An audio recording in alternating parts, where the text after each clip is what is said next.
이 시간에 하나님의 말씀 봉독하도록 하겠습니다. 오늘 우리에게 주신 말씀은 요한복음 8장 1절에서 11절 말씀입니다.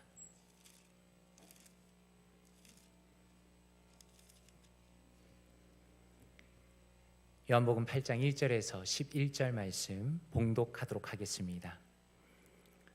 예수는 감람산으로 가시니라. 아침에 다시 성전으로 들어오시니 백성이 다 나오는지라 앉으사 그들을 가르치시더니 서기관들과 바리새인들이 음행 중에 잡힌 여자를 끌고 와서 가운데 세우고 예수께 말하되 선생이여, 이 여자가 간음하다가 현장에서 잡혔나이다.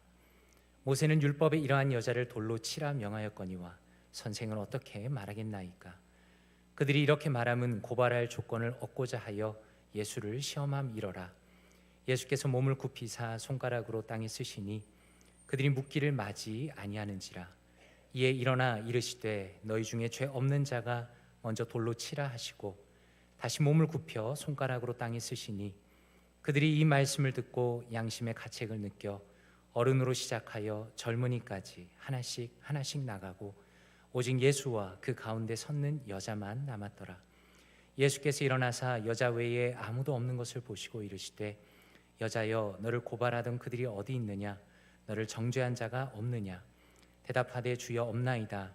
예수께서 이르시되 나도 너를 정죄하지 아니하노니 가서 다시는 죄를 범하지 말라 하시니라. 아멘. 오늘 말씀을 전해주실 정윤동 목사님을 잠깐 소개하도록 하겠습니다. 목사님께서는 2006년도에서 2008년도까지 헤브론 교회에서 부목사로 사역을 하셨습니다. 그리고 칼빈 신학교에서 그리고 트리니티 신학교에서 신약을 공부하셨고 오늘 굉장히 오랜만에 헤브론교회 방문하시고 또 말씀을 전해주시게 되었습니다. 말씀 들으실 때 큰 은혜 받으시길 바랍니다.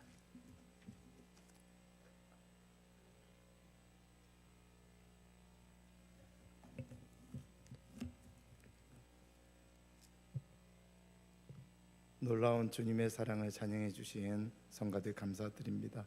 잠깐 기도하시겠습니다. 자비하신 아버지 하나님, 이렇게 아버지 집에 와서 예배하게 하시니 감사합니다. 약속하신 대로 저희의 귀와 눈과 마음을 열어주셔서 기록된 말씀이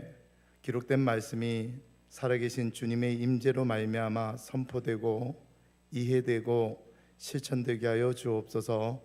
예수님의 이름으로 기도합니다. 아멘.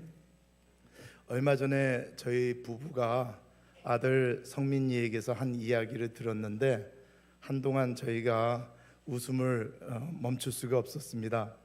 일부 예배 때 말씀드렸더니 웃으시는 분이 별로 없는데 다시 한번 제가 용기를 내서 여러분에게 말씀을 드리려고 합니다.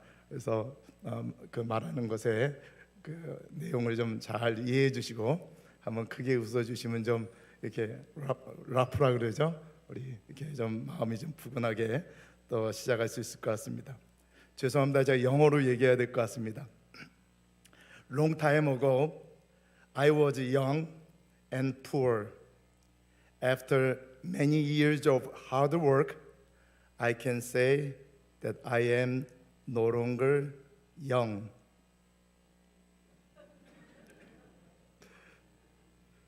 오래전에 저는 젊고 가난했습니다. 열심히 일하며 많은 세월이 흐른 후에 나는 더 이상 젊지 않다고 말할 수 있습니다. 제가 오늘 헤브론 교회의 말씀을 전하러 오면서 한 가지 놀란 사실이 있습니다. 2008년도에 저희 부부가 배 타고 중국 들어간다고 떠났는데 그리고서 벌써 15년이 지났습니다. 그 기간 동안에 항상 마음으로 더 존경하고 그리워하던 분들 중에 몇 분은 이미 주님 곁으로 가셨습니다. 한 번만 더 뵀으면 하는 그런 아쉬운 마음이 있고 또 오늘 이렇게 주보를 뵈니까 깜짝깜짝 놀라는 일들이 있었습니다. 여간 더 시간이 늦기 전에 이렇게 여러분을 교회로 뵐 수 있게 되어서 진심으로 하나님께 감사드립니다. 주를 경외하는 자들이 나를 보고 기뻐하는 것은 내가 주의 말씀을 바라는 까닭입니다 라고 하신 것처럼 오늘 하나님의 말씀으로 말미암는 좋은 말씀의 친교가 우리에게 허락되어질 줄을 믿습니다. 오늘 본문은 예수님이 초막절에 성전에 올라갔을 때 생긴 일입니다. 먼저 예수님이 감람산으로 가셨다고 합니다. 우리가 잘 아는 대로 감람산은 예수님이 주무시는 집이 있는 곳이 아니라 예수님이 습관을 따라 기도하는 장소가 있는 동산입니다. 아마도 다른 사람들은 모두 다 집으로 돌아가서 쉬고 잤겠지만 예수님은 감람산으로 가셔서 기도하셨겠죠. 그리고 이른 아침에 예수님이 성전에 들어오셨습니다. 당시의 성전은 지성소와 성소와 그리고 번제단이 있는 제사장의 뜰로 구성이 되어 있습니다. 성전의 문을 나가면 바로 앞에 좁고 긴 이스라엘의 뜰이 있고 거기에서 니카노르라고 하는 계단을 내려가면 넓은 여인의 뜰이 나옵니다. 여인의 뜰에서 미문이라는 문을 열고 나가면 바로 거기에 성전을 둘러싸고 있는 이방인의 뜰이 나오게 되어집니다. 예수님이 오늘 말씀 뒷부분에 보면 헌금함이 있는 곳에서 가르치셨다고 하니까 당시에 헌금함은 여인의 뜰에 있었습니다. 그러니까 오늘 사건도 아마도 여인의 뜰에서 일어났지 않았겠는가 생각이 됩니다. 이른 아침이었지만 성전에는 이미 많은 사람들이 하나님을 예배하러 왔고 그들이 모두 다 예수님 앞에 모여들었습니다. 예수님은 그들에게 많은 것을 가르치기 시작하였습니다. 명절에 예루살렘에 올라온 수많은 순례자들이 이른 아침에 예수님 주변에 모여서 하나님의 말씀을 예수님의 입에서 나오는 대로 듣고 있다는 것은 얼마나 부럽고 행복한 일입니까? 이 행복한 시간에 갑자기 바리새인들과 서기관들이 성전 밖에서부터 간음하는 한 여인을 끌고 들어왔습니다. 이른 아침에 간음하는 여인 찾는 것 쉽지 않습니다. 공중에 날아다니는 독수리, 또 바위 위를 기어다니는 뱀, 바다를 떠다니는 배의 자취를 찾기가 어렵듯이 음녀의 자취를 찾는 것이 쉽지 않다고 했는데 바리새인들은 예수님을 시험하려고 예수님이 걸려 넘어질 덫을 놓으려고 그런 여인을 찾아냈습니다. 바리새인들이 우연히 그런 여인을 찾은 것 같지는 않습니다. 그들은 이 일을 미리 상의하고 계획하였을 것입니다. 자기들의 목적을 위하여 어느 한 여인을 엿보면서 밤이 되기를 기다렸을 것입니다. 어서 그 여인이 다른 남자와 함께 자리에 들어가기를 바랬을 것입니다. 그리고 예수님이 이른 아침에 성전에 들어가기를 기다렸고 예수님 주변에 많은 사람들이 모이는 것을 확인하고 그 여인이 자기 자리에서 일어나기 전에 현장을 덮쳐서 현장에서 끌어내다가 예수님에게 데려오는 일까지 성공하였을 것입니다. 이 여인을 한가운데 세우고 예수님에게 말합니다. 선생이여, 이 여자가 간음하다가 현장에서 잡혔나이다. 모세는 율법에서 이러한 여자를 돌로 치라고 명령하였거니와 선생은 어떻게 말하시겠나이까? 과연 구약 성경 레위기와 민수기에 보니까 누구든지 남의 아내와 간음하는 자, 곧 그의 이웃의 아내와 간음하는 자는 그 간부와 음부를 죽일지니라고 말씀하고 있습니다. 예수님은 이 질문에 어떻게 반응하십니까? 몸을 굽히고 손가락으로 땅에 쓰셨다고 말씀을 기록하고 있습니다. 여기서 땅이란 물론 성전 바닥을 가리키겠죠. 예수님은 많은 사람을 가리키기 위하여 지형을 잘 이용하셨습니다. 그곳이 산이면 산에 올라가 앉으셨고 그것이 호숫가라면 배에 올라가 앉으셨습니다. 그런데 성전에서는 백성들이 다 나오자 앉으셨다고 기록합니다. 아마도 흙바닥에 털썩 주저앉아서 가르치지는 않았을 것 같습니다. 어딘가 앉을 만한 구조물이 있을 것 같고 성전 구조상 그곳은 박석으로 포장되어 있지 않았을까 생각이 됩니다. 만일 박석 돌바닥이라고 한다면 거기에 글을 쓰려면 철필이나 긁을 것이 필요하고 혹시 흙바닥이라 할지라도 나뭇가지 같은 도구가 있어야지 그나마 읽을 만한 글이 쓰여질 것입니다. 왜냐하면 예수님의 손가락은 저의 손가락 또 여러분의 손가락처럼 부드럽고 연약하기 때문입니다. 예수님이 성전에 앉아 있다가 글 쓰려고 갑자기 일어나셨습니다. 허리를 굽히고 손가락으로 글을 쓰셨다고 하니 사람들은 여러 가지로 추측합니다. 어떤 사람은 예수님이 바리새인들의 질문을 무시하고 딴청을 피운다는 것입니다. 누가 나를 너희의 재판장으로 삼았는가? 나는 이 일에 관여하지 않겠노라는 뜻이랍니다. 또 어떤 사람은 예수님이 모인 사람들의 죄를 낱낱이 기록하고 있었다고 합니다. 그래서 사람들이 양심의 가책을 받고 하나씩 다 자리를 떠났다고 합니다. 어떤 사람은 하나님이 돌판에 간음을 비롯한 계명을 기록한 것처럼 예수님은 땅에 계명을 기록하셨다라고 이야기를 합니다. 바리새인들이 다그쳐 묻도록 예수님은 한동안 몸을 굽히고 손가락으로 땅에 쓰셨습니다. 그리고 몸을 일으키셔서 말씀하십니다. 너희 중에 죄 없는 자가 먼저 돌로 치라. 또다시 몸을 굽혀서 손가락으로 땅에 쓰십니다. 손가락을 2번이나 언급하고 있는데 예수님의 손가락은 어떤 의미를 주고 있습니까? 구약 성경에는 하나님의 손가락이 등장합니다.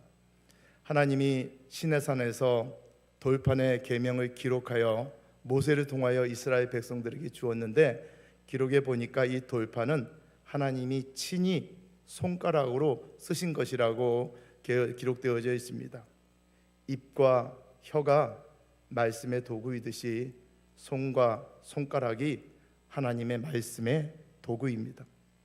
또 시편 8편에 보니까 주의 손가락으로 만드신 주의 하늘과 하듯이 주의 하늘을 손가락으로 만드셨다고 합니다.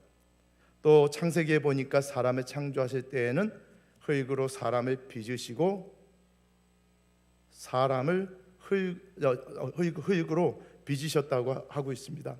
이처럼 손가락은 하나님의 창조의 도구입니다. 또 이스라엘을 애굽에서 구원할 때 하나님이 애굽에 10가지 재앙을 내리셨는데 첫 번째, 두 번째 재앙은 애굽의 마술사 바로의 술사들이 그대로 따라했습니다. 그런데 세 번째 재앙, 즉 재를 뿌려서 먼지로 이를 만드는 재앙부터는 바로의 술사들이 흉내내지 못합니다. 그러면서 했던 말이 있습니다. 그것이 무엇입니까? 이것은 주의 손가락입니다. 이처럼 하나님의 손가락은 심판의 도구입니다. 또 비록 하나님의 손가락은 아니지만 모세가 손가락으로 속죄제의 피를 찍어서 제단 4귀퉁이 뿔에 발라서 제단을 깨끗하게 합니다. 또 아론의 자손 제사장들도 피, 기름, 물들을 찍어서 바르거나 뿌려서 깨끗하게 합니다. 손가락은 성결의 도구입니다. 그렇다면 예수님의 손가락은 성경에 어떻게 등장하고 있습니까? 예수님이 빵을 잘라서 그것을 떼어 제자들에게 주실 때 손가락을 사용하십니다. 또 땅에 침을 뱉어 죄송합니다. 제가 한번 흉내를 내보겠습니다. 해갖고 진흙이 안 묻혀지겠죠. 적어도 입안에서 침을 많이 만들어야 된다. 이 정도면 될까요? 침을 땅에 뱉어서 손가락으로 그것을 비벼 진흙을 이겨서 그것을 소경의 눈에 발라주셨습니다. 또 이스라엘은 먼지가 많고 예수님과 제자들은 걸어서 여행을 하였습니다. 양말도 신지 않았으니까 많은 먼지가 발가락 사이에 끼어 있을 것입니다. 예수님이 제자들의 발을 씻어주셨다고 합니다. 제자들은 이미 목욕을 했습니다. 온몸을 씻어도 다 깨끗해진 것이 아닙니다. 발과 발가락 사이에 손가락을 밀어넣어서 구석구석 씻지 않으면 목욕을 해도 씻겨지지 않는 깨끗해지지 않은 발을 결코 깨끗하게 만들 수가 없을 것입니다. 손가락은 이처럼 태초부터 계신 하나님의 말씀이 우리와 똑같은 육신을 입으셨음을 말해주고 있습니다. 아쉽게도 돌판에 일찍이 계명을 기록하셨던 하나님의 아들 예수 그리스도는 오늘 성전 바닥에 그 손가락이 너무 연약하고 부드러워서 한 글자도 기록할 수가 없습니다.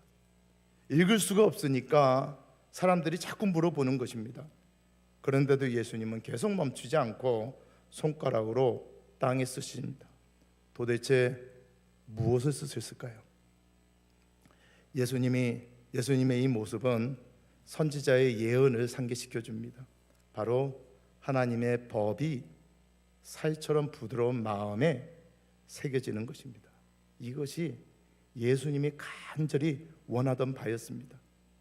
우리 한번 예수님의 제자들의 마음을 한번 살펴봅시다.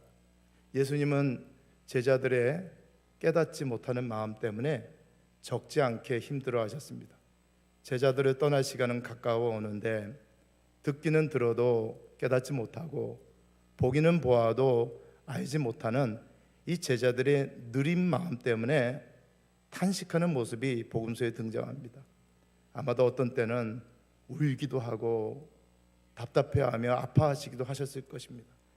예수님의 마음이 괴로워 죽을 것 같을 때에도 마침내 십자가에 두 손과 두 발이 못 박혀서 그 나무 기둥에 오래 매달려 있는 그 순간에도 제자들의 마음이 깨닫기를 원했을 것입니다.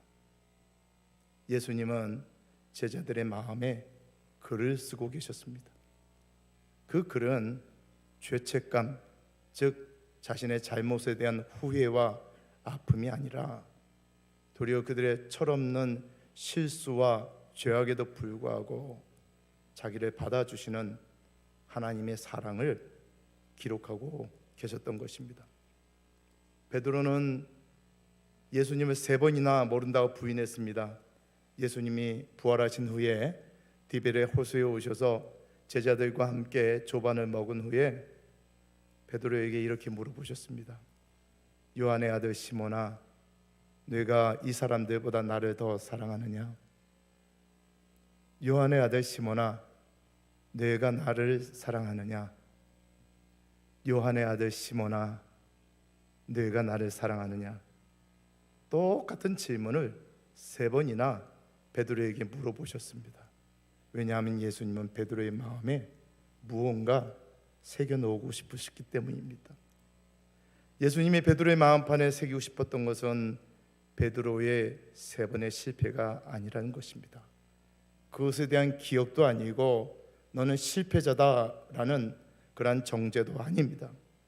네가 나를 사랑하느냐라는 그 말 그대로 예수님은 베드로의 마음에 사랑을 기록하셨습니다. 마찬가지로 예수님은 그 아침에 자신의 손가락에 비해 너무도 딱딱한 바닥에 하나님의 사랑이라는 어려운 글을 쓰고 계십니다. 아니, 예수님은 먼지 위에 글을 쓰고 계십니다. 우리가 아는 대로 성전에는 번제단이 있지 않습니까? 그 번제단 위에는 항상 불을 피워 놓아야 합니다. 그 번제단 불은 기름으로 피우는 것이 아니라 나무로 피워야 합니다. 그래서 성전에는 항상 물을 깃고 나무를 패는 봉사자가 필요했습니다. 제사장이 아침마다 나무를 제단 위에 벌려놓고 희생제물을 그 위에 태웁니다. 다 타면 재가 남게 됩니다. 그 재를 바깥으로 옮겨서 버려야 합니다. 아무리 조심해도 재는 날리기 마련입니다.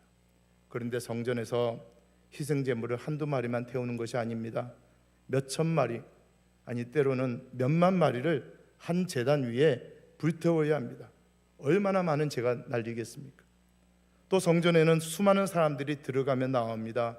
명절 때에는 그 수가 수십만 명이까지 이른다고 합니다. 그 사람들이 옮긴 먼지가 적지 않을 것입니다. 성전 바닥에는 그런 먼지들이 뒤섞여 쌓여 있을 것입니다. 그런데 성전 바닥의 먼지는 음행하는 여인과 아주 잘 맞는 이미지를 가지고 있습니다. 구약성경 민수기 5장에 보니까 의심의 소재가 등장합니다. 아내가 임신을 했는데 남편이 의심이 생기면 그 안에는 소재를 가지고 성전으로 나와야 합니다. 질그릇의 제사장은 거룩한 물을 담고 성전 바닥에 티끌을 그 물에 넣습니다. 또 제사장은 저주의 말씀을 두루마리에 써서 그 글자를 그 물에 빨아 넣습니다. 그 물은 저주가 되게 하는 쓴물이라고 부릅니다. 의심받은 여인은 자기의 소재를 하나님께 드리고 그 쓴물을 다 마셔야 합니다. 만일 자기 몸을 더럽혔다면 그 물이 속에서 쓰게 되고 그의 배가 붓게 되고 그의 넓적다리가 마르고 그는 백성 중에서 저주거리가 될 것입니다. 그런데 오늘 말씀에 나오는 이 여인은 의심받는 여인이 아닙니다. 간음하는 현장에서 붙잡혀온 여인입니다. 바리새인들과 서기관들은 모세의 법대로 돌로 쳐야 한다고 거듭거듭 재촉합니다. 그런데 예수님은 태연하게 몸을 구부리고 천천히 성전 바닥에, 아니 티끌 위에 글을 적고 계십니다. 내용이 중요합니까? 꼭 쓰신 글을 읽어보셔야 하겠습니까? 무엇이 그리 궁금하십니까? 무엇이 기록되었든지 이미 율법에 다 있는 말씀입니다. 우리가 다 암직한 말씀입니다. 누구 보라고? 누구를 위하여? 예수님은 먼지에 글을 쓰고 계십니까? 바리새인을 위한 글은 아닙니다. 무리들을 위한 글도 아닙니다. 예수님은 그 여인을 위하여 부드러운 손가락으로 글을 쓰고 계십니다. 왜냐하면 이 시간은 바로 그 여인을 위한 시간이기 때문입니다. 그러나 그것은 어느 때보다 쓰기 어려운 글입니다. 왜냐하면 예수님은 지금 하나님의 사랑이라는 말씀을 기록하고 있기 때문입니다. 얼마나 어려운 줄 아십니까? 구약 39, 신약 27, 도합 성경은 66권으로 된 책에 그 책에서 가장 긴 장은 시편 119편이라고 합니다. 총 176절로 되어 있습니다. 그 모든 구절에 하나님의 말씀에 해당되는 단어가 꼭 하나씩 이상 등장합니다. 칼빈 선생님은 시편 119편은 다윗이 지은 시라고 말하는데 저도 이에 동의합니다. 그러면 시편 119편에 나오는 1인칭 곧 나는 어떤 사람입니까? 그는 무지한 사람이 아닙니다. 그래서 자기의 죄와 행위를 고백하고 자기의 길을 고치려 하고 자기의 발걸음을 돌이키려고 하는 사람입니다. 비록 죄를 짓지 않으려고 몸부림을 치고 있지만 그는 죄인입니다. 그런데 그에게 원수도 많고 대적도 많습니다. 그는 고관들이 비방하고 핍박하는 사람입니다. 자신이 두려워하는 비난의 표적입니다. 그는 미천하의 멸시를 당하고 환난과 우환을 겪고 있습니다. 심지어 수치, 부끄러움을 겪고 있습니다. 한마디로 그는 고난의 사람입니다. 그런 그가 무엇을 간절히 구하고 있습니까? 나 좀 살려달라고, 자기 좀 살려달라고 구원을 요청하고 있습니다. 주의 인자와 구원과 의의 말씀이 내게 임하게 하소서 기도하고 있습니다. 죄인이 어려움을 당하고 있는데 무슨 근거로 자기를 살려달라고 합니까? 두 가지를 제시합니다. 첫 번째는 하나님의 사랑을 따라서 나를 살려주세요. 두 번째는 하나님의 법을 따라서 나를 살려주세요. 재미있는 것은 하나님의 사랑을 구하면 하나님의 법을 따라 살려달라고 합니다. 여호와여 주의 긍휼이 많으오니 주의 규례들에 따라 나를 살리소서. 또 하나님의 법을 구하면 하나님의 사랑을 따라서 살려달라고 합니다. 내가 주의 법도들을 사랑함을 보옵소서. 여호와여 주의 인자하심을 따라 나를 살리소서.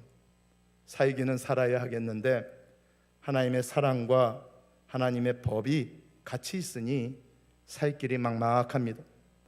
하나님의 법이 좀 무시되어져야 살 길이 열릴 것 같은데 그렇지가 않다는 것입니다. 하나님이 나를 좀 사랑해야지 내가 살 것 같은데 법 때문에 하나님이 나를 사랑하기가 쉽지 않아 보입니다. 하나님의 사랑은 멀리 있는 것 같아 보이고 하나님의 법은 가까이서 나를 죽이려고 하는 것 같습니다. 우리 예수님은 은혜와 진리가 충만하신 분입니다. 할렐루야. 말씀이 육신이 되어 우리 가운데 거하심에 우리가 그의 영광을 보니 아버지의 독생자의 영광이요 은혜와 진리가 충만하더라. 돌로 치라는 말에 어른부터 시작해서 젊은이까지 다 양심의 가책을 느끼고 하나씩 모두 다 떠나고 오직 예수와 그 가운데 서 있던 여자만 남았습니다. 예수님이 그 여인에게 물어봅니다. 여자여, 너를 고발하는 그들이 어디 있느냐? 너를 정죄한 자가 없느냐? 여인이 대답합니다. 주여, 없나이다. 예수님이 대답합니다. 나도 너를 정죄하지 아니하노니 가서 다시 죄를 범하지 말라. 맞습니다. 이 시간은 여인을 위한 시간입니다. 예수님이 여인과 대화하는 시간이었습니다. 바리새인과 서기관들은 밤새 아니면 어쩌면 오랫동안 그 여인을 경멸하며 정죄하며 엿보고 있었을 것입니다. 그러나 주님은 이른 아침 성전에서 바리새인을 상대하지 않고 수치당한 이 아픈 여인을 만나주고 계십니다. 이 여인을 위한 하나님의 말씀을 성전 바닥에 먼지 위에 기록하고 계십니다. 사랑하는 성도 여러분, 우리도 그런 시간이 필요합니다. 양심의 찔림을 받고 떠나가는 무리 중에 한 사람이 아니라 우리의 수치가 드러날 때 살아계신 하나님 앞에 서야 합니다. 왜냐하면 그 시간은 예수님이 나를 정죄하는 시간이 아니라 쉽사리 새겨지지 않던 하나님의 사랑과 하나님의 의를 뚜렷한 글자로 내 마음에 새겨주시는 시간이기 때문입니다. 그리하여 내가 죽었을 때에는 살지도 않았고 살 엄두도 내지 못했던 그 생명을 내 마음에 새긴 주의 손가락에 말씀을 붙들고 다시 살 기회를 얻게 되어지는 것입니다. 말씀이 돌판에 새겨져도 깨졌고 먼지에 쓰인 것은 바람과 함께 사라지지만 사랑받은 마음에 기록된 깨달아진 말씀은 성육하신 말씀으로 살아내져질 수 있습니다. 오늘 본문에서 예수님 여인은 대답합니다. 주여, 나를 정죄하는 사람이 없습니다. 예수님도 말씀하십니다. 나도 너를 정죄하지 아니하노니 가서 다시는 죄를 범하지 말라. 갑자기 큰 부담감이 밀려옵니다. 왜 예수님은 다음에 또 잡혀오면 내가 용서해 줄 터이니 가서 그대로 살라고 하지 않습니까? 그러면 편하고 쉬울 터인데 왜 다시는 죄를 범하지 말라, 메포테 하마르타노, 더 이상 죄를 짓지 말라고 말씀하십니까? 용서가 죄를 그치게 했습니까? 정죄를 모면하면 죄를 그칩니까? 돌 맞지 않은 것이 죄를 그치게 하였습니까? 다윗이 말합니다. 내 육체가 주를 두려움으로 떨며 내가 주의 심판을 두려워하나이다. 멈춰지지 않는 죄는 사람 앞이 아니라 하나님 앞에 정말 무서운 것입니다.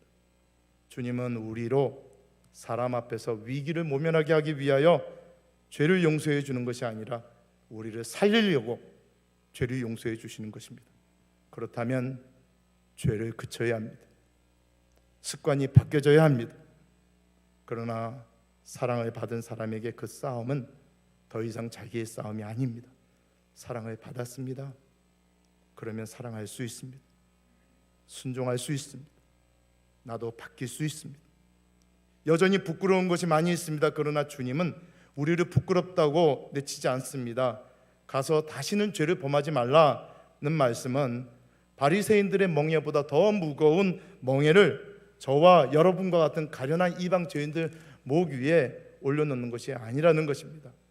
도리어 나의 수고롭고 무거운 죄의 멍에를 예수님이 대신 메어주시겠다는 것입니다.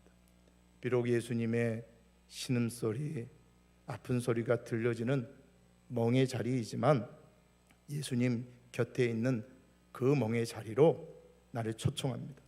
그리고 약속합니다. 내가 너를 쉬게 하리라. 왜냐하면 그 멍에는 둘이 매는 멍이지만 우리 예수님 큰형님의 어깨가 더 커서 그 멍에의 무게중심이 모두 다 예수님에게 가 있기 때문에 같이 멍에를 메어도 나는 쉼을 누릴 수가 있습니다. 십자가에서 나의 멍에와 나의 짐은 예수님의 멍에와 예수님의 짐이 되어준 줄 믿으시기 바랍니다. 그리고 예수님 안에 있던 하나님의 쉼과 평화는 나의 쉼과 평화가 된 줄 믿습니다. 나는 마음이 온유하고 겸손하니 나의 멍에를 메고 내게 배우라. 그리하면 너희 마음이 쉼을 얻으리니 이는 내 멍에는 쉽고 내 짐은 가벼움이라. 우리도 살려고 얼마나 발버둥 치고 있습니까? 예수님은 우리가 사는 것이 얼마나 힘든지를 너무도 잘 알고 있습니다. 내가 표현하는 모든 힘든 표현들, 우리 예수님 그 표현하는 그 표현들의 의미를 몸으로 다 체득하신 분이십니다.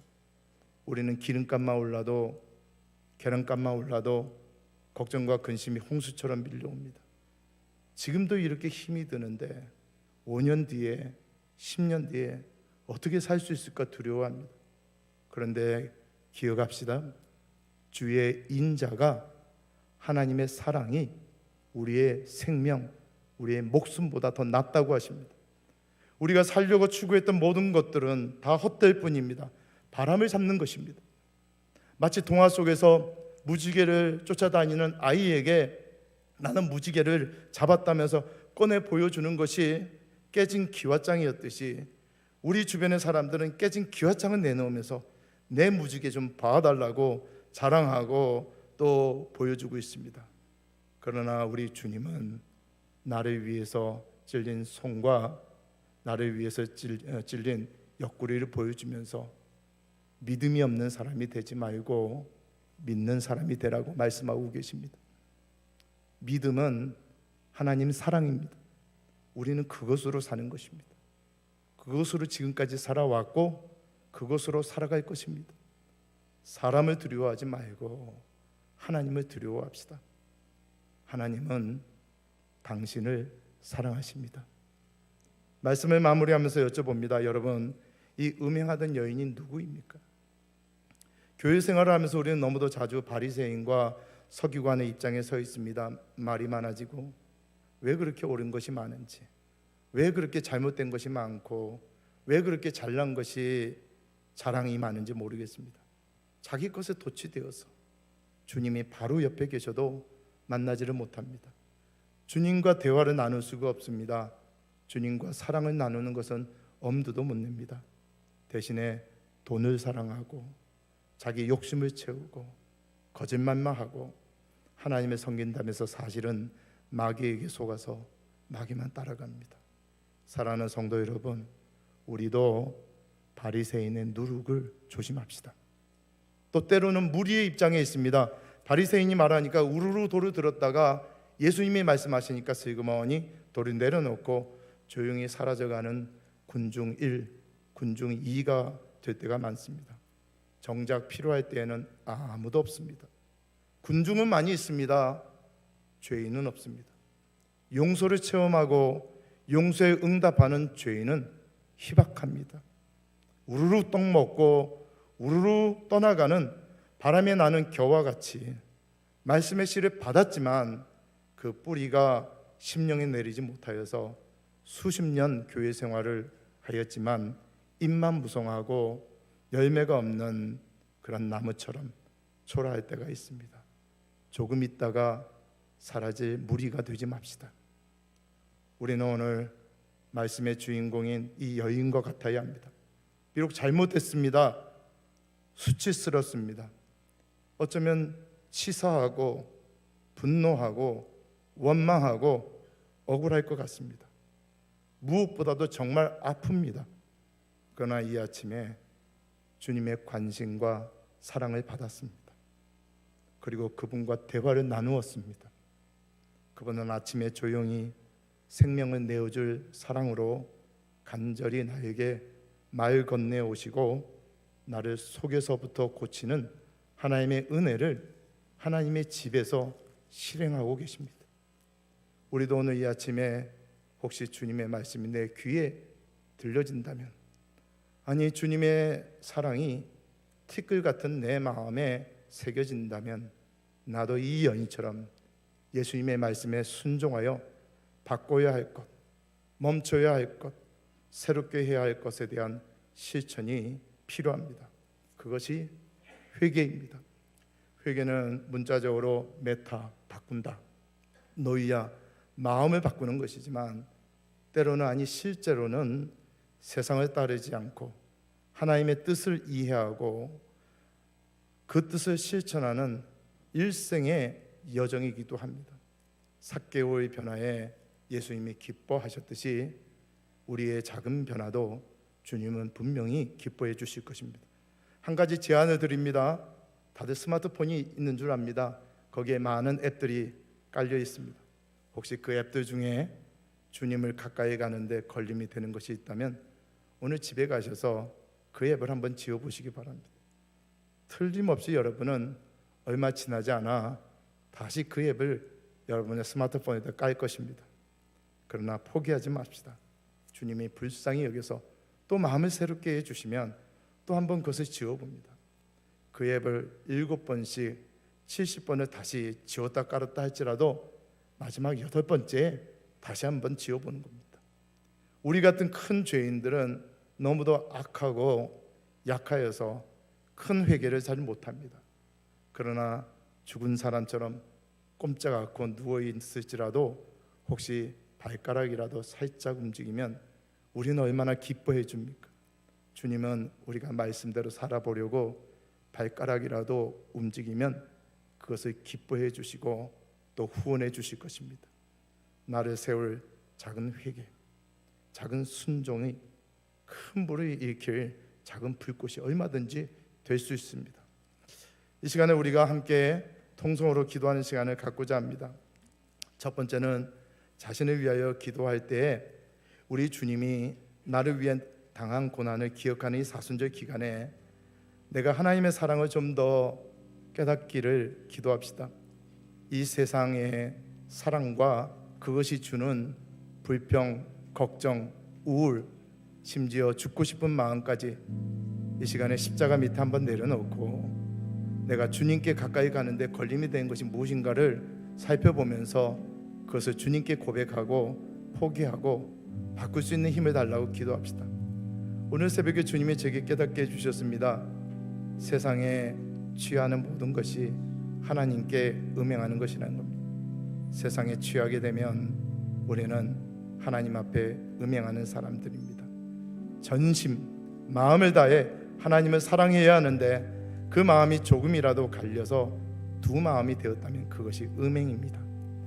우리는 안 되니까, 어찌할 수 없으니까 전심, 즉 마음을 다하고 전심으로 부르짖는 것입니다. 여호와여, 내가 전심으로 부르짖었사오니 내게 응답하소서. 내가 주의 교훈들을 지키리이다. 다윗이 기도하지 않습니까? 우리도 이 시간에 우리의 음행을 자백하며 마음을 고쳐서 반쪽이 아니라 전체를 드리기 위하여 한 목소리로 부르짖고자 합니다. 또 두 번째 기도는 성경은 특별히 사도 요한은 교회를, 이스라엘을 여자에 비유했습니다. 계시록에 보니까 어린 양의 혼인잔치가 준비되고 신랑이 준비되었습니다. 그의 이름이 충신과 진실이라고 합니다. 그가 피 뿌린 옷을 입고 그 이름이 하나님 말씀이라고 합니다. 하늘 군대가 희고 깨끗한 세마포 옷을 입고 백마를 타고 그 신랑을 따라갑니다. 신랑 곁에는 두 여자가 등장합니다. 하나는 신랑을 위하여 준비된 신부입니다. 하나는 세상과 음행의 포도주에 취하여 있는 음녀입니다. 오늘 교회는 성령의 엄중한 경계를 마음에 받아야 합니다. 음행은 생각보다 심각한 우리의 문제입니다. 아시아의 7교회 중에 2교회, 버가모와 두아디라가 음행으로 더럽혀지고 책망받았습니다. 4대 교회는 이미 죽었다고 합니다. 라오디게아 교회는 벌거벗은 숙지가 있었다고 합니다. 그러나 모두에게 회개의 문이 열려 있었습니다. 당신은 음녀입니까? 아니면 신부입니까? 빨리 대답할 때가 이미 도달했습니다. 왜냐하면 어린 양의 혼인 잔치가 이미 준비되어졌기 때문입니다. 사치와 음행의 옷을 벗고 성도의 옳은 행실이라는 희고 깨끗한 세마포 옷으로 어서 갈아입으셔야 합니다. 교회로서, 나라로서 이 기도를 우리가 다 함께 주님의 이름 3번 부르고 간절히 한 목소리로 기도하시겠습니다. 주여, 주여, 주여. 자비하신 아버지 하나님, 감사합니다. 저희를 불러주시고 주님의 음성을 듣게 하시고 우리의 부끄러운 옷을 다 벗기시고 주님의 세마포로 저희에게 입혀주시고자 오늘 이 아침에 이 아픈 시간을 저희에게 허락하여 주신 줄을 믿습니다. 비록 이 옷을 벗어버리기가 힘이 들고 비록 우리의 수치를 드러내기가 어렵지만 주님의 밝은 빛안에 나타나게 되어지는 것마다 빛이 될 것이라고 약속하여 주던 것처럼 우리가 우리 자신을 부인하지 아니하고 우리 자신의 있는 모습 그대로 주님 앞에 나와 하나님의 말씀이 우리에게 임하기를, 하나님의 사랑이 우리에게 임하기를, 하나님의 구원이 우리에게 임하기를, 주의 법도와 규례와 증거와 명령이 우리를 다시 살려내어 주기를, 하나님의 의가 우리를 세워주시기를 주님 앞에 구하며 이 시간에 주님 앞에 나아왔사오니 우리의 더러운 것들, 우리의 썩어진 것들, 우리의 잠으로서 또한 부패한 것들이 주님의 날카로운 말씀의 칼로 살려져 나오게 되어지고 우리의 심령이 속에서부터 치유되어지는 은혜를 경험할 수 있도록 은혜를 베풀어 주시옵소서. 성신을 우리에게 물붓듯이 부어주심으로 말미암아 하나님의 능력으로 덧입어서 우리가 할 수 없었던 것들을 감행하게 하여 주시고 성취하게 하시고 세상 앞에 정결한 신부로, 무엇보다 우리 주 예수 그리스도 앞에 정결한 신부로 나타날 수 있도록 은혜를 베풀어 주시옵소서. 하나님의 교회로서 주님 앞에 엎드렸습니다. 나라와 민족으로서 주님 앞에 엎드렸습니다. 하나님, 내 교회가, 내 나라가 주님 앞에 음행하였습니다. 우리 마음에 있는 두 마음을 잘라내 주시고 주님 앞에 전심으로 다시 한번 주님 앞에 구하고 기도할 때에 여호와여, 우리의 부르심이 주의 앞에 이르게 하여 주시고 주의 말씀대로 우리를 깨닫게 하시고 주의 말씀대로 우리를 살아나게 하여 주시고 주의 규례들을 따라 우리를 살려주시며 여호와의 인자하심이 우리를 다시 일으켜 주시는 은혜를 경험할 수 있도록 교회로부터 시작되게 하여 주시옵소서. 자비하신 아버지 하나님, 헤아릴 수 없는 하나님의 사랑을 받았음에도 불구하고 항상 두려워하고 의심하였던 저희 마음을 주님 앞에 솔직히 고백합니다. 약속하신 성령님을 저희 마음에 부어주셔서 저희가 하나님으로 말미암아 회복과 능력과 치유를 경험하게 하여 주옵소서.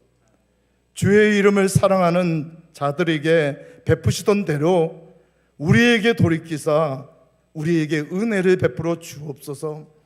고난을 당하고 질병과 무거운 짐 아래에서 신음하는 우리의 친구 교우들을 긍휼히 여겨주시고 도움과 치유와 회복을 허락하여 주옵소서. 주의 집에 주의 종을 허락하셨사오니 우리의 마음이 목자 없는 양처럼 떠돌지 말고 주의 집에 와서 위로와 안식을 항상 누리게 하여 주옵소서.